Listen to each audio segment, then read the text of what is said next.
অর্থাৎ বিশ্ব শান্তি, সার্বজনীন একটা সুখ শান্তির বিষয়ে আমরা এর পরিভাষা যদি চিন্তা করে দেখি তাহলে দেখা যায় যে আমরা ব্যক্তিগত জীবনেই আমাদের মধ্যে আমাদের শান্তির অভাব রয়েছে এবং পরিবারগত সমাজগত জীবনে অনেক প্রকার অসুবিধা রয়েছে। যেখানে অসুবিধা, যেখানে অশান্তি, যেখানে দুঃখ, যেখানে ঝঞ্ঝাট, নিশ্চয়ই সেখানে শান্তির অভাব। এবং সেই শান্তিটা কি করে আনা যেতে পারে, কিভাবে এই অশান্তি দূরীভূত হতে পারে, তার একটা ছোট্ট উপায় শ্রীমদ্ ভগবদ গীতাতে বলা হয়েছে। অষ্টাদশ অধ্যায়ের 61 এবং 62 সর্বশেষ অধ্যায় গীতাতে কৃষ্ণ যখন লাস্ট ডিসিশন দিচ্ছেন, সর্বধর্মান পরিত্যাজ্য মাম একং শরণং ব্রজ অহং তাং সর্বপাপেভ্যো মোক্ষয়িষ্যামি মা শুচি। তুমি সব ধর্ম ত্যাগ করে আমার শরণাগত হও, আমি তোমাকে সমস্ত বিপদ থেকে উদ্ধার করব, তুমি কোনো চিন্তা করো না। ঠিক তার সেই সময়ের আরো দুটি শ্লোক, ঈশ্বর সর্বভূতানাং হৃদ্দেশে অর্জুন তিষ্ঠতি ভ্রাময়ং সর্বভূতানি যন্তারূঢ়ানি মায়া ত্বমেব শরণং গচ্ছ সর্বভাবেন ভারত তৎপ্রসাদাৎ পরাং শান্তিং স্থানং প্রাপ্স্যসি সততম। তৎপ্রসাদাৎ পরাং শান্তিং, একদম ক্লিয়ারলি গীতাতে বলা হয়েছে যে তুমি কি করে শান্তি পেতে পারো। ঈশ্বর সর্বভূতানাং হৃদ্দেশে Arjun তিষ্ঠতি। God is exist in everybody's heart, and for that he is called as omnipresence. সর্বব্যাপকতা, সর্ব অবস্থায় তার স্থিতিশীলতা। সেই প্রসঙ্গ টেনে কৃষ্ণ অর্জুনকে বলছেন যে আমি ঈশ্বর অলমাইটি, আমি প্রত্যেক জীবের হৃদয়ে বসবাস করছি। আমাকে খুঁজবার জন্য তোমাদের কোনো পরিশ্রম নেই। আমাকে ভালোবাসতে গেলে তোমাকে টিউব ট্রেন ধরে তোমাকে অনেকটা দূরে বা বাস ধরে তোমাকে 1 ঘন্টা রাস্তা তোমাকে যেতে হবে না। আমি তোমার সঙ্গে সর্বদা রয়েছি। ত্বমেব শরণং গচ্ছ, তুমি সেই ঈশ্বর তত্ত্ব, পরম শক্তি, সর্বশক্তিমান, অলমাইটি, তার শরণ নাও। তৎপ্রসাদাৎ পরাং শান্তিং স্থানং প্রাপ্স্যসি। Only you can get peace and happiness by his grace, by his mercy. No other. The source of real peace and happiness, the source of all peace and happiness exists in Almighty. We are traveling here and there. আমরা ঘুরছি কোথায় শান্তি পাবো, আমরা ভাবছি আমরা একটা বাড়ি করে শান্তি পাবো, আমরা ভাবছি একটা ভালো জব পেলে শান্তি পাবো, আমি ভাবছি যে একটা ছেলে পেলে শান্তি পাবো। আমাদের কাছে বহু দৃষ্টান্ত রয়েছে, আমাদের কাছে বহু কমপ্লেন রয়েছে যে যিনি ছেলে পেয়েছেন, যিনি মেয়ে পেয়েছেন, 10 বছর 20 বছর পরে তিনি কাঁদতে কাঁদতে তিনি আসছেন যে আমার কি ভাগ্য, আমার এই ছেলেটা এরকম হয়ে গেল, আমার এই মেয়েটা এরকম হয়ে গেল। Actually, the peace, real peace, sometimes we misunderstand.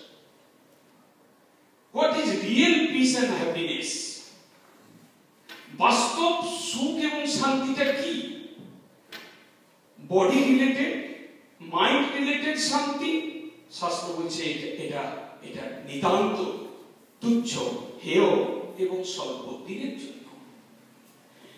Chaitanya Mahaprabhu বললেন সোল, আত্মা, আত্মাটা, the soul is coming from super soul.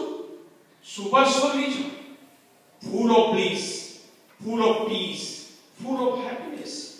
So the real peace can come through soul, not the body. Body is perishable, and we are every day, every time we are trying our best to get peace and happiness by this body which is always perishable.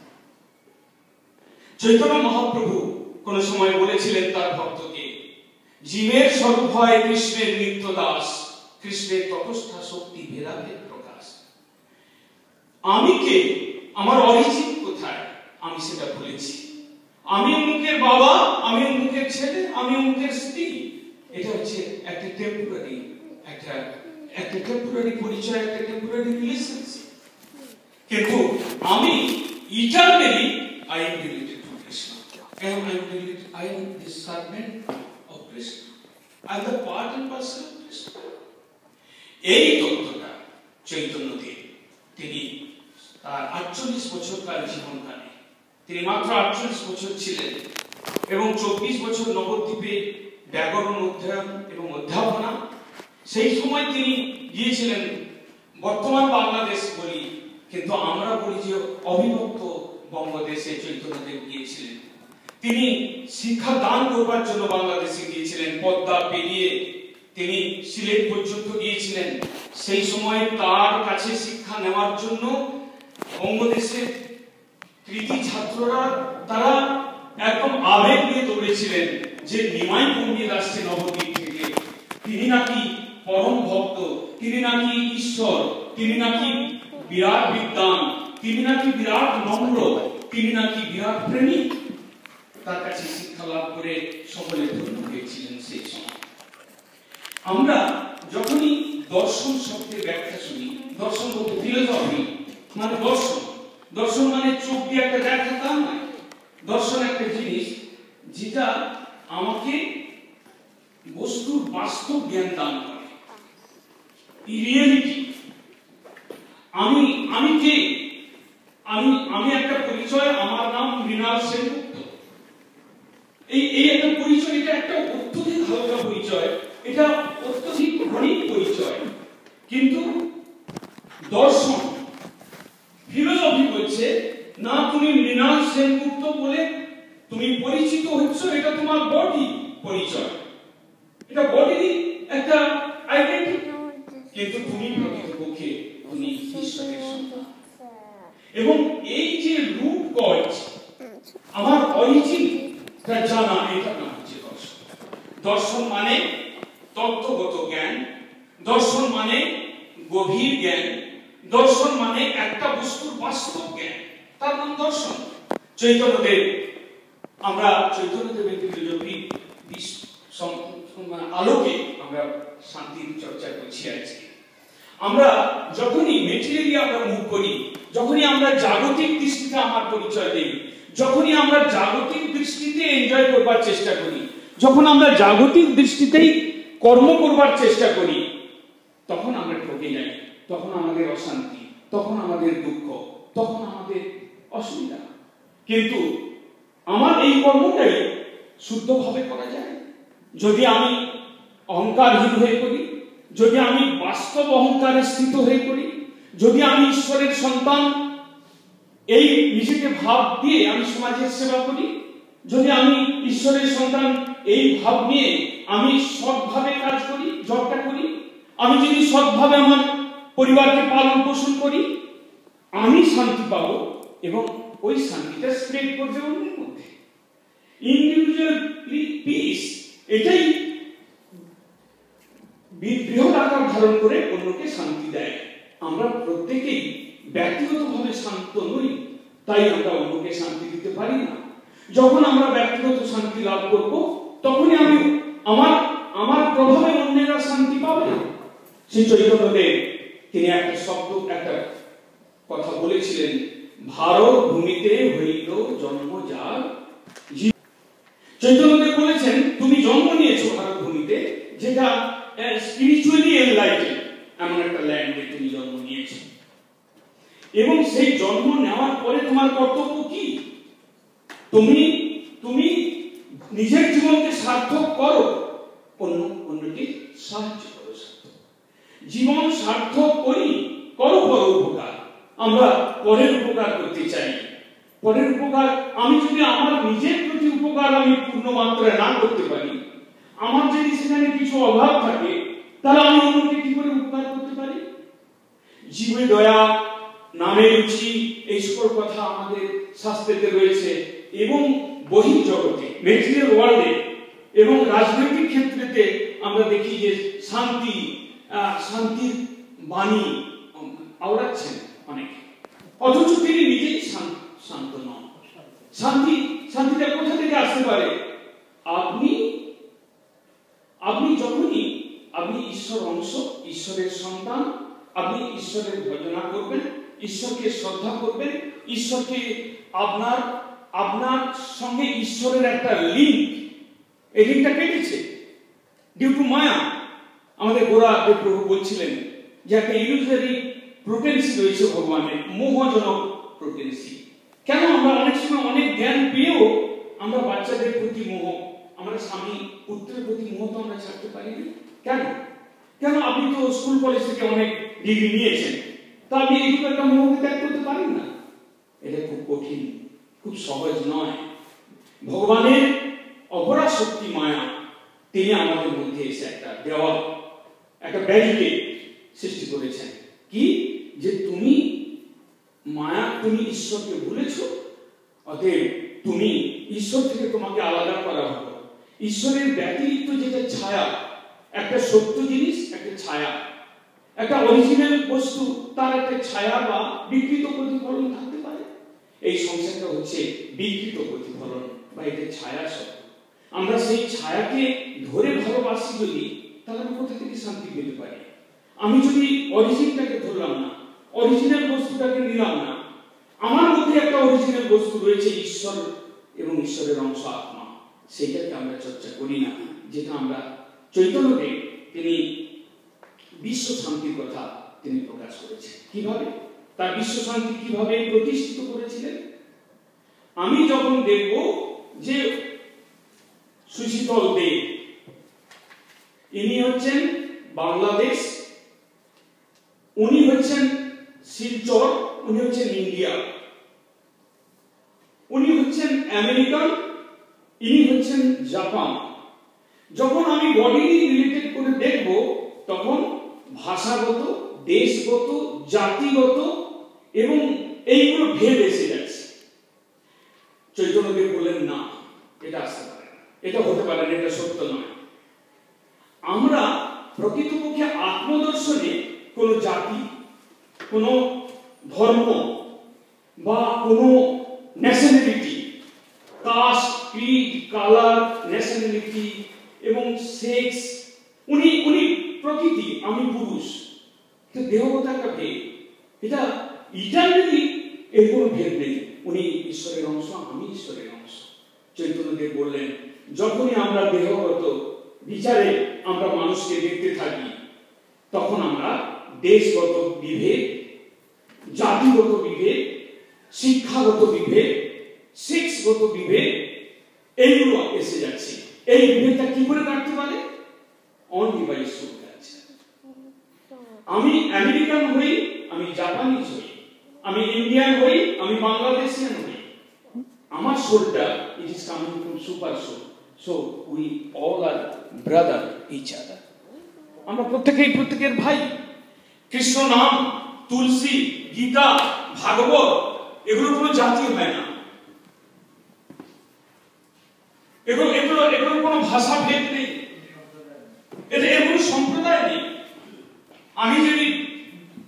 আমি যদি তুলসী এখানে পাই, সেই তিনি যার পাতা দিয়ে ভগবানকে ভোগ লাগানো যায়, যার তলদেশে নারায়ণ সর্বদা বিরাজ করে। সেই জন্য কৃষ্ণ নাম, এর কোনো ভাষা নেই। কৃষ্ণ আপনি হয়তো একটু কৃষ্ণা কৃষ্ণ কৃষ্ণা এমনি একটু উচ্চারণগত ভেদ থাকতে পারে, কিন্তু নামে কোনো ভাষাগত ভেদ নেই। চৈতন্যদেব এই প্রসেসে সোল কালচার এর দ্বারা তিনি একটা ইউনিভার্সাল হারমোনি, ইউনিভার্সাল পিস স্থাপন করতে পেরেছেন। এবং সেই সঙ্গে আরেকটা তিনি তার একটা বিশেষ বৈশিষ্ট্য ছিল যে তিনি ঈশ্বরীয় ভালোবাসা, ঈশ্বরীয় প্রেমটাকে সঙ্গে এনেছিলেন। যখনই আমরা ঈশ্বর থেকে আলাদা হই তখনই আমাদের অশান্তি। কারণ একটা রিয়েল সোর্স সুখ এবং শান্তি কোথায় রয়েছে? সুখ শান্তিটা তো চাবি আমাদের গোরাদেব প্রভু বলছিলেন, আমাদের প্রেসিডেন্ট মহারাজও বলতেন সুখ এবং শান্তির চাবিটা কিন্তু কৃষ্ণ নিজের কাছে রেখেছেন, আর বাকি সব আপনাদেরকে দেওয়া হয়েছে।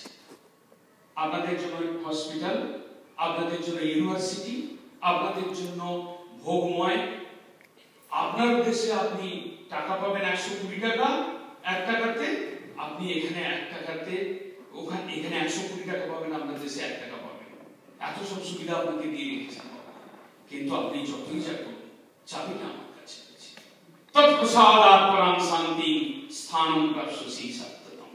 একমাত্র ঈশ্বর প্রসাদে চৈতন্যদেব তিনি যখন সন্ন্যাস গ্রহণ করে, দীক্ষা গ্রহণ করে গয়া থেকে ফিরলেন, তিনি তারপরে প্রেমে মত্ত হলেন, কৃষ্ণ প্রেমে। কৃষ্ণ বলে কাঁদতে থাকলেন, কৃষ্ণ বলে গড়াগড়ি দিতে লাগলেন, দুবাহু তুলে কৃষ্ণ কৃষ্ণ বলতে লাগলেন। চৈতন্যদেব বলেন এই কৃষ্ণ নামটাই শান্তি দেবে, তুমি কৃষ্ণ নাম বলো, উচ্চারণ করো, অথবা উনি কৃষ্ণ নাম কান দিয়ে শ্রবণ করুন, প্রত্যেকেরই একটা শান্তি, একটা আনন্দ আসবে।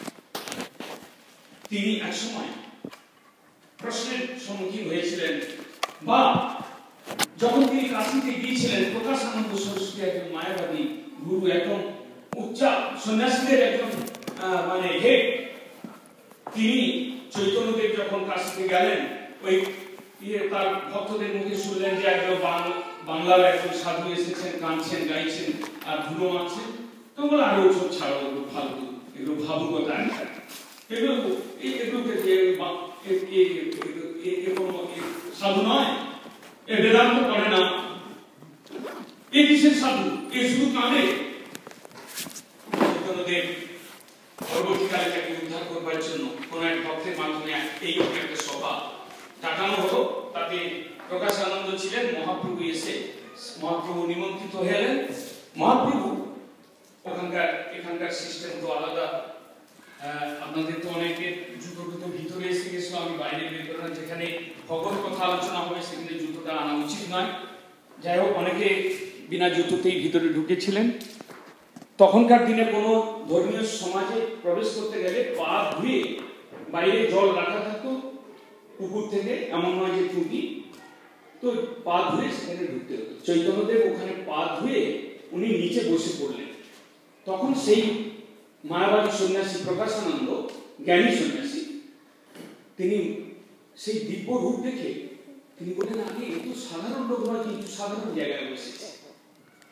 নিজের মধ্যে এমন একটা দৈন্য প্রকাশ করলেন। প্রকাশানন্দ উঠে গেলেন, তাকে ধরে নিয়ে এসে চেয়ারে বসালেন, বললেন যে প্রভু আমাকে চেয়ারে বসাবেন না, আমি চেয়ারে যোগ্য নই, আমি তো একটা ভাবু, আমি সন্ন্যাসী নই, আমি মনের বিক্ষেপে সন্ন্যাস গ্রহণ করেছি, আমি কিন্তু প্রকৃত সন্ন্যাসী নই। অনেক অনুনয় বিনয় করলেন, তারপরে তিনি চেয়ার গ্রহণ করলেন।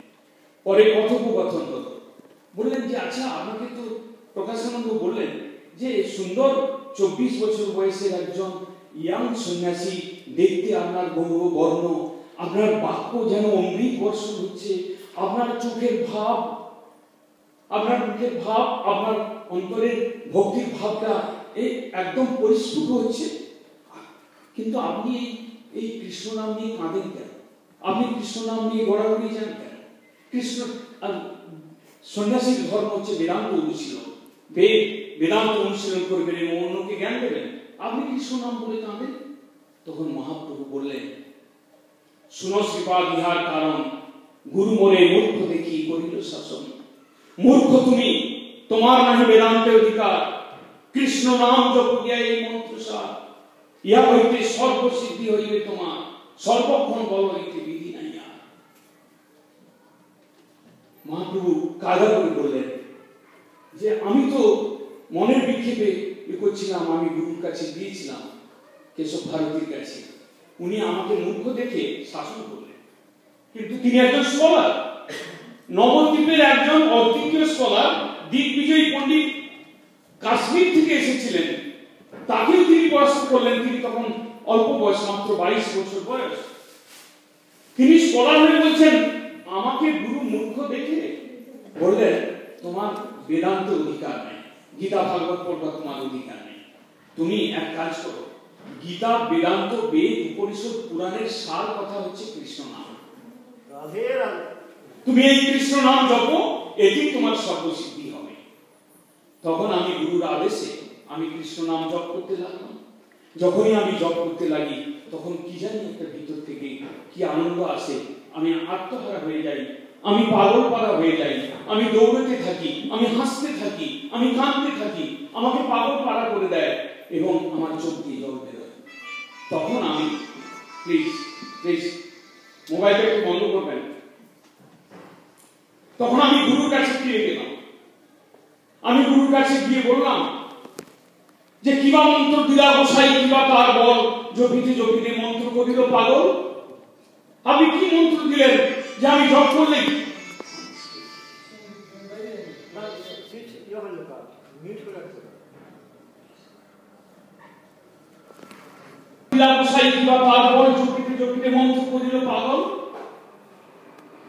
আমি যখন গুরুকে জিজ্ঞাসা করলাম, গুরুদেব বললেন কৃষ্ণ নাম মহামন্ত্রে রয়েছে স্বভাব, যেই জপে তার কৃষ্ণে উপজে ভাব। তুমি একমাত্র প্রকৃত সন্ন্যাসী, আমি তোমাকে দেখলাম, তুমি একমাত্র প্রকৃত শিষ্য, যে আমার কাছ থেকে কৃষ্ণ নাম গ্রহণ করে তুমি কৃষ্ণ নামটাকে এত প্রপারলি তুমি জপ করেছো যে কৃষ্ণ নামের যে ফল তোমার মধ্যে মুক্তিমন্ত্র হয়ে দেখা যাচ্ছে। বেদান্তিক বৈদান্তিক পণ্ডিত দণ্ড ধারণ করে যারা ঘুরে বেড়াচ্ছে, তারা মস্তক উঁচু করে ঘুরে বেড়ায়, তাদের মধ্যে অহংকার অভিমান রয়েছে, কিন্তু তোমার মধ্যে তুমি মাটি হয়ে গেছো, তোমার মধ্যে অহংকার নেই, তোমার মধ্যে মান নেই, তোমার মধ্যে দুঃখ নেই, জ্বালা নেই। আমি দেখছি একমাত্র কৃষ্ণ নাম মহামন্ত্রের ফল তোমার মধ্যে পেয়েছো, তুমি যাও, ওসব কথায় কান দিও না। তখন এই সকল কথা শুনে সেই প্রকাশানন্দ সরস্বতী বিগলিত হলেন।